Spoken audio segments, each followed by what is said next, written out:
I woke up to the sound of a violent storm. Lightning slashed across the Seattle sky, while heavy raindrops pounded against my apartment windows. My name is Emily Harper, and I am the chief surgeon at Seattle Central Hospital. The storm was a portent of the tumultuous day ahead, and nothing could prepare me for what was about to come. I arrived at the hospital just before 7 in the morning, greeting the night shift team as I put on my lab coat. The hospital was already bustling, the sound of hurried footsteps and urgent voices echoing through the corridors. You never know what your shift will bring. There are quieter days and extremely chaotic ones. "Emily, good morning," said Sarah, one of the veteran nurses. "Looks like today's going to be one of those days." "Good morning, Sarah. Let's prepare for the worst and hope for the best," I replied with an encouraging smile. We had no idea that the worst was about to happen. I was in the middle of a delicate surgery when my smartwatch buzzed. I glanced at the screen. Multiple emergency incoming, serious traffic accident. A wave of adrenaline rushed through me. I took a deep breath and focused on the operation. Minutes later, still in the operating room, my assistant Kate rushed in, her eyes wide with concern. "Emily, we need to talk. It's about your son." My heart stopped for a moment. "What happened, Kate? Tell me." "We got a call from the school. He fainted and they're bringing him here," she said, trying to stay calm. My mind raced. My body went cold. "Kate, I need you to handle this. Provide all the assistance my son needs and ensure he's well cared for by the staff. I trust you. I need to finish this operation," I said, trying to control the tremor in my voice. As a doctor, I couldn't abandon a delicate surgery midway through, but as a mother, my heart was aching, and I tried not to think about my son. As impossible as that seemed, every second dragged on as I completed the surgery. The image of my son, pale and unconscious, wouldn't leave my mind, but I had to stay focused. Another patient's life was in my hands, and I had full confidence in my colleagues on duty. I knew they would take care of my son with all the necessary attention. As soon as I finished the surgery, I rushed to find my son. However, chaos reigned as I passed through the emergency wing. Stretchers were arriving in a line, victims bloodied and unconscious, while doctors and nurses rushed back and forth. After finishing the surgery, I hurried to the pediatric ward. My heart raced as I approached the room where my son lay. The image of him unconscious continued to haunt me, but I needed to see him with my own eyes. Entering the room, I saw my son lying in bed, pale but awake. When he saw me, a faint smile spread across his face. Emotion overwhelmed me, and tears began streaming down my cheeks. "Mom, I'm okay," he said softly but reassuringly. "My love, you scared me so much," I replied, holding his hand firmly. "What happened? How are you feeling now?" "I just felt dizzy, and then everything went dark. But I'm okay now, Mom. I'm sorry for worrying you," he said, looking at me with sincerity in his eyes. "No need to apologize, sweetheart.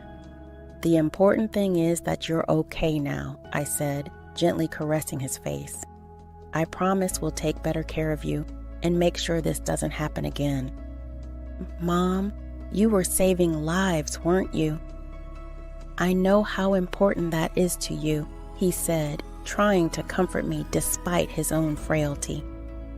"Yes, my love, I was," I replied, trying to hold back tears. "But you are the most important person to me. Nothing is more important than you." He squeezed my hand and smiled. "I know, Mom, and I'm so proud of you." Those words filled my heart with indescribable joy. I hugged him tightly, feeling his warmth and life against me. I love you so much, my son. You are my reason for living." "I love you too, Mom," he replied, his voice soft but full of emotion. I stayed by his side for a few more minutes, savoring that moment of connection. Worry still lingered, but now there was a sense of relief and gratitude. I promised myself I would find a way to better balance my professional and personal life. However, I was soon called away and had to leave my son in the room. The emergency doors swung open with a crash, revealing a scene of absolute chaos. Stretchers lined up, patients bloodied and unconscious, while the medical team rushed back and forth. Cries of pain and medical orders blended into a whirlwind of sounds. "Dr. Harper, we need you here," shouted Dr. Thompson, his voice nearly lost in the cacophony. He was kneeling beside a middle-aged man with multiple exposed fractures and signs of internal bleeding. Thompson's expression was a mix of urgency and despair. "I'm on my way," I replied, trying to stay calm as I crossed the room. The smell of blood and disinfectant filled the air, and I knew every second counted. In the midst of this chaos, one name caught my attention: Dr. James Carter. It was impossible not to recognize the renowned researcher who had dedicated his life to regenerative medicine, and now he lay on a stretcher, his life hanging by a thread. "Emily, we need to stabilize him immediately," Sarah said, her voice firm but tinged with fear. "If we lose him, his research may never come to fruition." "Understood, Sarah. Let's do everything we can," I replied, feeling the pressure mounting. We needed to act fast. "Prepare the operating room. We're going to perform an emergency laparotomy." As preparations were underway, my smartwatch vibrated again. A message from my sister, Lena. "Emily, Dad is at the hospital. He wants to see you. It's urgent." I closed my eyes for a moment, feeling the weight of the world on my shoulders. Between a patient's life and my father's health, my heart was torn once again. My God, I thought. First my son and now my father. I felt an overwhelming urge to cry, but I had to stay focused. "Sarah, I need you to coordinate Dr. Carter's stabilization. I'll prepare the operating room," I said, trying to conceal the tension in my voice. Sarah nodded and began issuing orders to the team. I quickly walked to the operating room, my mind a storm of worries. Dr. Carter was critical, not just as a patient, but for his contributions to medicine. But what about my father? The last time we spoke was a bitter argument, and now he was asking to see me. "Kate, I need you to keep an eye on Dr. Carter while I'm gone," I said, my voice firm despite the internal turmoil. "Of course, Emily, we'll take care of it," Kate replied, her confidence a small relief amidst the chaos. I stepped into the corridor and called my sister. Even though my father and sister were in the hospital, I was in another area and couldn't simply leave and abandon the other patients. "Lena, how's Dad?" I asked as soon as she answered, my voice filled with concern. "Emily, he's really bad," Lena replied, her voice trembling. "The doctors say he doesn't have much time. He's asking for you." A lump formed in my throat. "Lena, I wish I could be there right now, but we're dealing with a massive emergency here at the hospital. So many patients, so many lives at stake." "Emily, I understand, but he's our father," Lena exclaimed, her voice rising an octave. "He needs you. We need you. He's holding my hand and asking why you're not here. What should I tell him?" Tears started streaming down my face.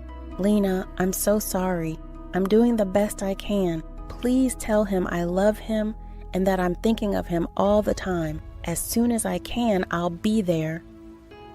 He doesn't understand, Emily. He just wants to see you.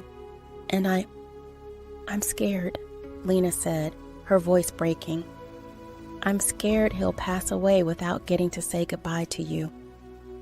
My heart broke, hearing the pain in Lena's voice. Lena, I'm so sorry I'm not there. I'm trying to save lives here too. As soon as things stabilize, I'll come over. I promise. Emily, I just don't know what to do, Lena replied, sobbing. I'm here alone, and seeing him like this is unbearable.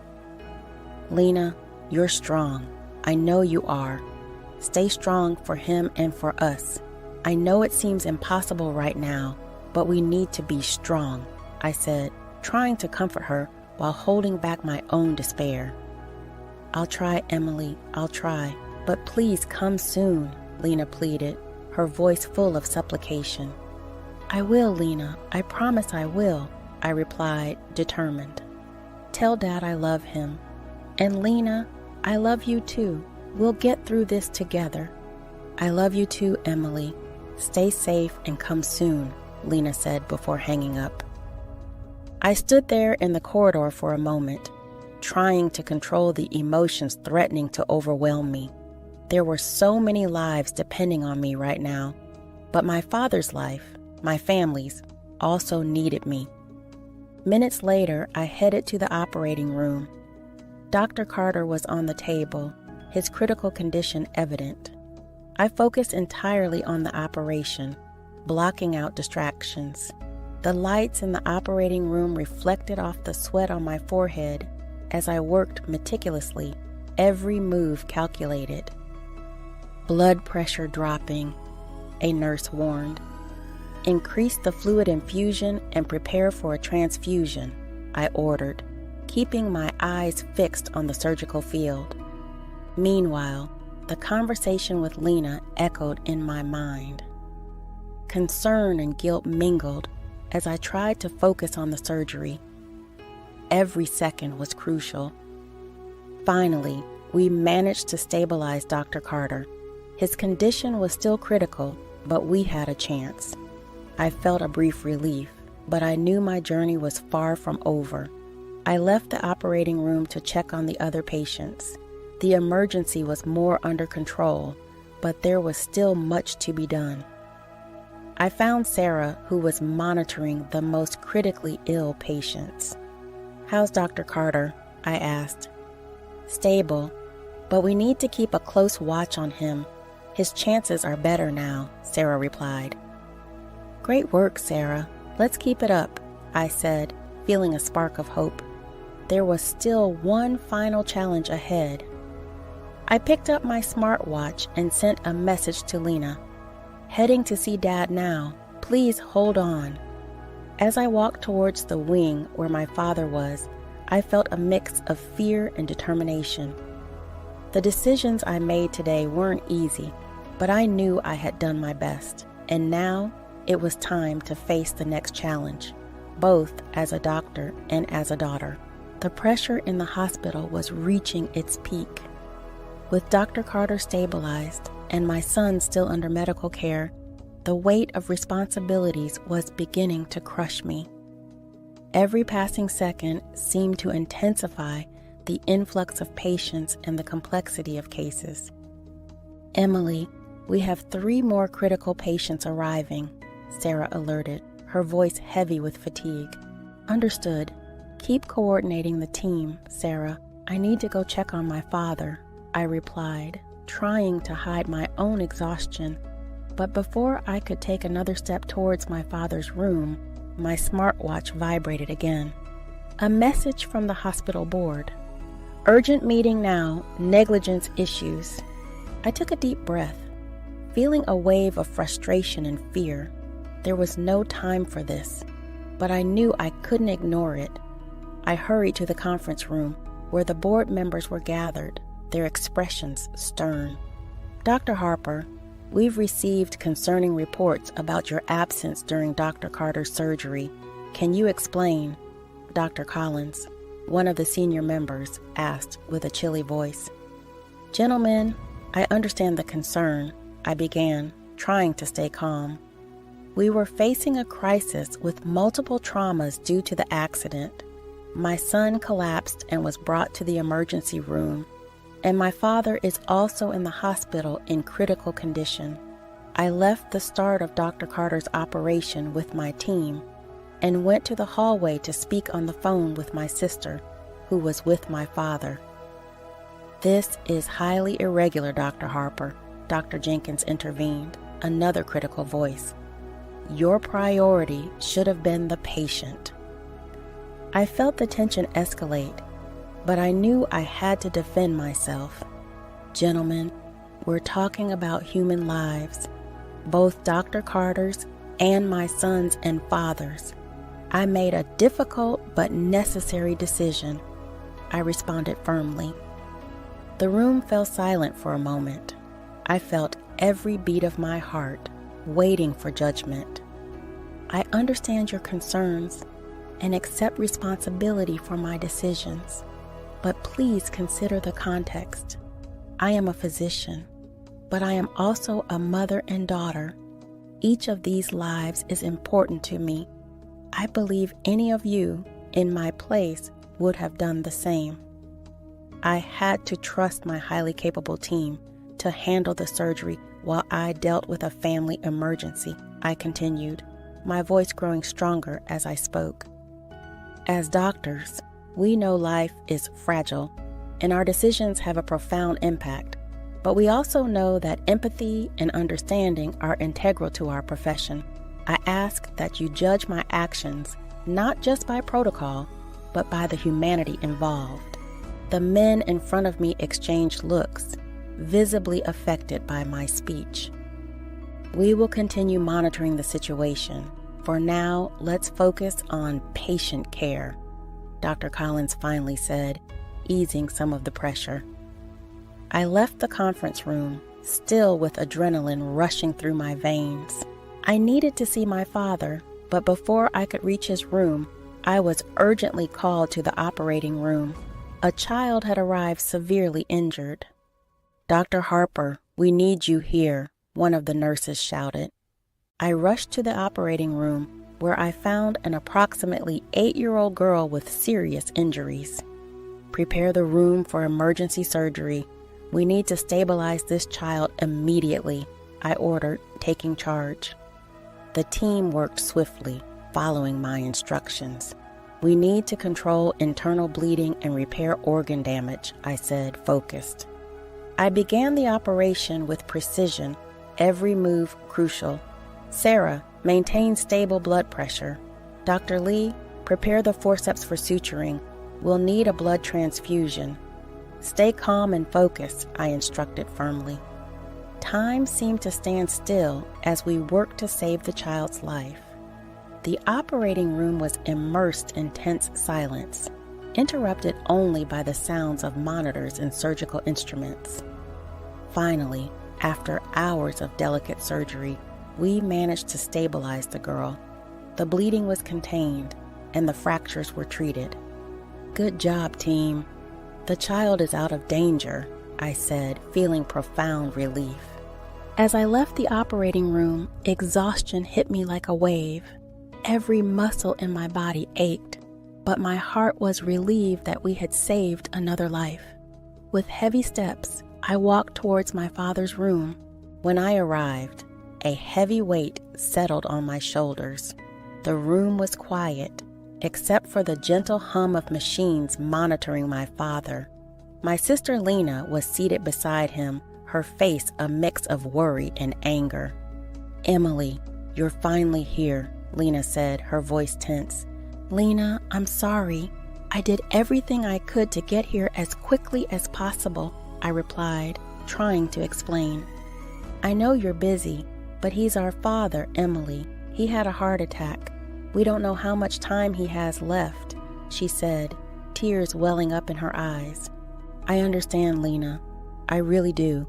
You have no idea how much I wished I could have been here sooner," I said, my voice faltering. Lena stood up, wiping away tears. "I'll give you a moment with him," she said, leaving the room. I walked over to my father's bed and picked up his chart, quickly reading through it. He had suffered a heart attack, but was now stable. I sat beside him and held his hand. "Dad," I began, tears welling in my eyes. "I should have come sooner. I should have let go of my pride." He slowly opened his eyes, a weak smile appearing on his face. "Emily, you're here." "I'm sorry for not coming sooner. So many things left unsaid. So much hurt," I continued, my voice choked with emotion. "I'm sorry too," he said with difficulty. "We should have sorted this out long ago. I was wrong." "I was wrong too, Dad. I let work and pride get in the way of our relationship," I replied, feeling the weight of resentment and guilt dissolve. Those simple yet profoundly meaningful words renewed my strength. It felt like a part of me that had been dormant for years had finally awakened.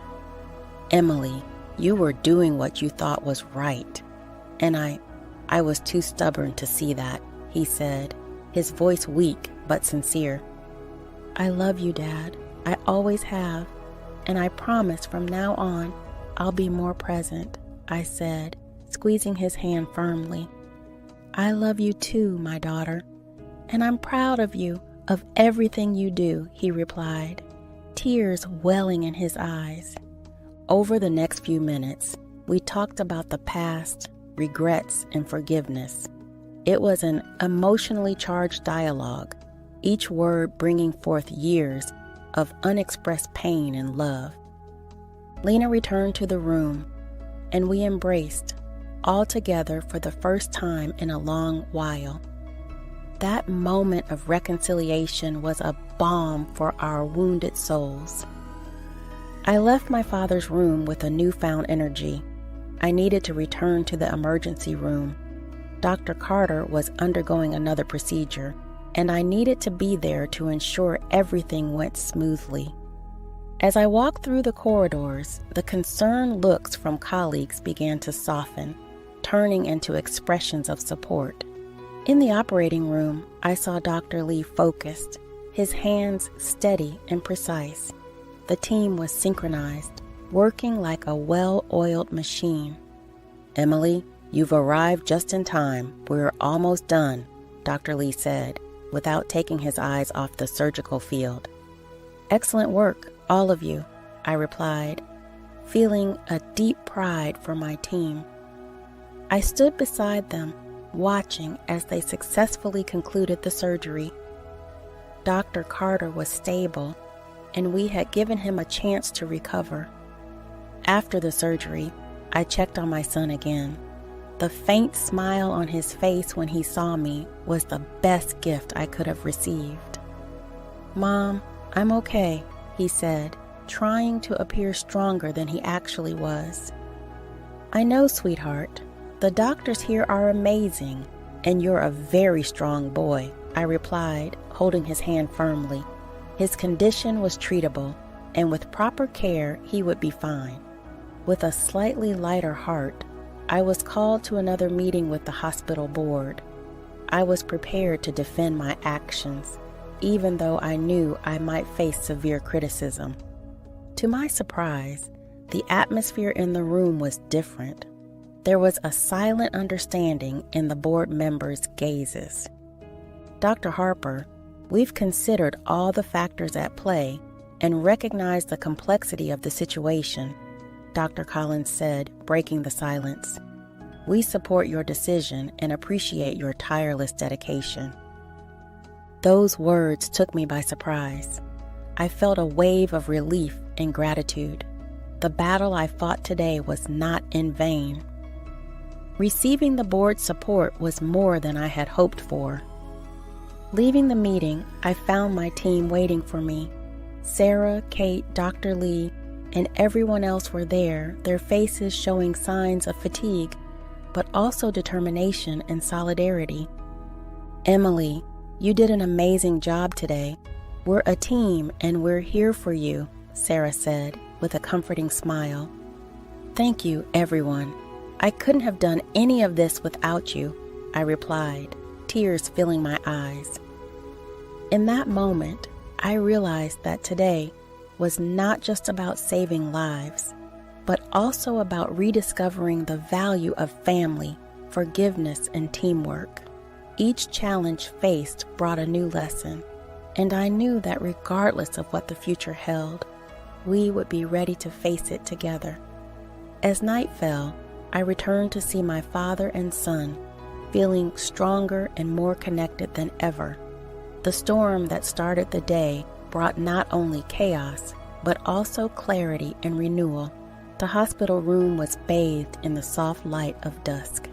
Sitting beside my son's bed, I watched his peaceful breathing and felt a wave of gratitude and relief wash over me. After a chaotic day filled with difficult decisions, there was finally a moment of calm. "Mom, are you okay?" he asked, slowly opening his eyes with a faint smile. "I am, my love." "And you?" I replied, gently stroking his hair. "I feel better. You've been running around the hospital all day, haven't you?" I chuckled softly, trying not to show my exhaustion. "Yes, it's been a long day, but everything is getting sorted out." As my son drifted back to sleep, I seized that rare moment of silence to reflect on the day's events. The image of my father, frail and ill, yet finally at peace with me, brought a comfort I hadn't felt in years. Our reunion and the words of forgiveness and love exchanged healed old wounds, bringing a new perspective to my life. Leaving the room, I encountered Sarah in the hallway. She gave me a tight hug, a rare gesture showing her silent support. "Emily, you were amazing today. We all saw how you handled everything," said Sarah, her eyes shining with admiration. "Thank you, Sarah. I couldn't have done it without all of you," I replied, feeling deep gratitude for my team. Walking through the hospital, I noticed the respectful gazes of my colleagues. I met Dr. Collins in the corridor, and he stopped to greet me. "Dr. Harper, your dedication and resilience today were inspiring. It's a privilege to work with you," he said, extending his hand. "Thank you, Dr. Collins." It was a tough day, but seeing everyone pull together made all the difference, I replied, shaking his hand firmly. I felt that my bonds with my father and my sister Lena were stronger than ever.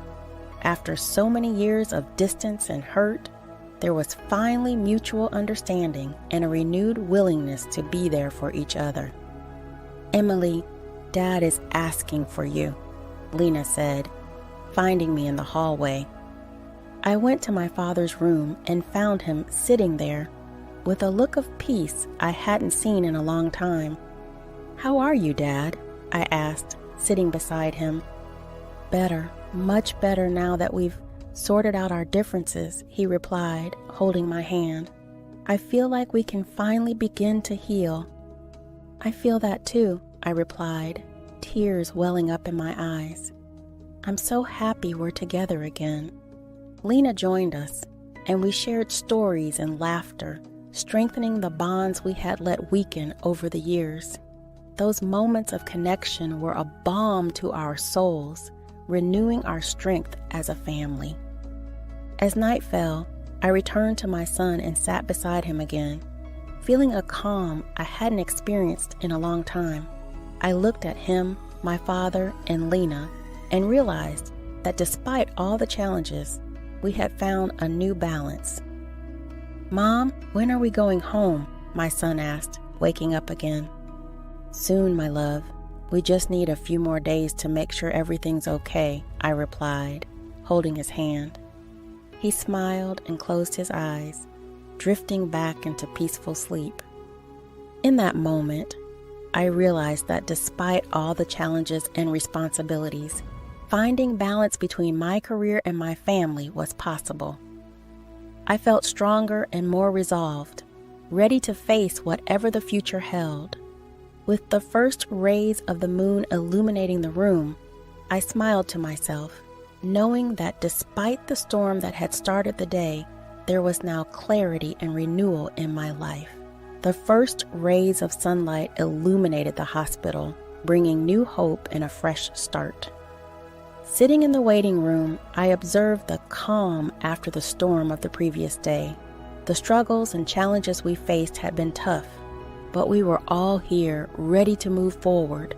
My son, now stronger, was playing with a puzzle while I pondered the future. What had transpired in the past few days had shifted my perspective. I knew I needed to find a better balance between my personal and professional life. Returning to work with renewed passion, each day at the hospital was an opportunity to make a difference, and I wanted to be present for every moment. My team stood by my side, and together we supported Dr. Carter in his recovery and research. Dr. Harper, Dr. Carter is showing remarkable improvement, Sarah said, entering my office. He would like to speak with you. I went to Dr. Carter's room. He was sitting up in bed with a sparkle in his eyes that indicated renewed determination. Dr. Carter, it's wonderful to see you doing so well, I said, smiling. Emily, I don't know how to thank you and your team. You saved my life and my work, he replied, holding my hand. It was a team effort. We are all committed to your recovery and the importance of your research, I replied, feeling the connection and mutual respect strengthen. With Dr. Carter recovering, we used the treatments he had developed to help my mother. Seeing positive results in her condition brought immense relief and renewed my faith in medicine and the dedication of my team. Emily, the treatments are working. I feel so much better, my mother said, her voice filled with emotion. Mom, I'm so happy for you, I replied, embracing her tightly. We will overcome this together. As time passed, I continued to work with my team, feeling a stronger bond with everyone. Our determination and passion for our work united us, and we knew we could face any challenge together. One evening, I sat with my father and mother, reflecting on everything we had been through. Dad, Mom, I'm grateful that we're all together now. These past few days have taught me the value of family and forgiveness, I said, tears streaming down my face. Emily, we are proud of you. The way you handled everything was inspiring, my father replied, holding my hand. Yes, dear, you are our strength, my mother said with a loving smile. As I looked at my family and my team, I realized we were ready for whatever the future held. Each challenge we faced had strengthened us, and each victory had brought us closer together. Let's keep working together, supporting each other. We are a family, inside and outside the hospital, I said to my team, who nodded in unison. That night, as I walked down the corridor, I felt an inner peace I hadn't experienced in years. I knew that no matter what came our way, we were ready to face it together. The storm had passed, bringing with it clarity, renewal, and an unshakable strength. So, dear viewers, did you enjoy my story? If so, comment below and let me know if you'd like to hear more stories like this. Don't forget to subscribe to the channel and like the video. Your participation means a lot to us. Thank you for watching.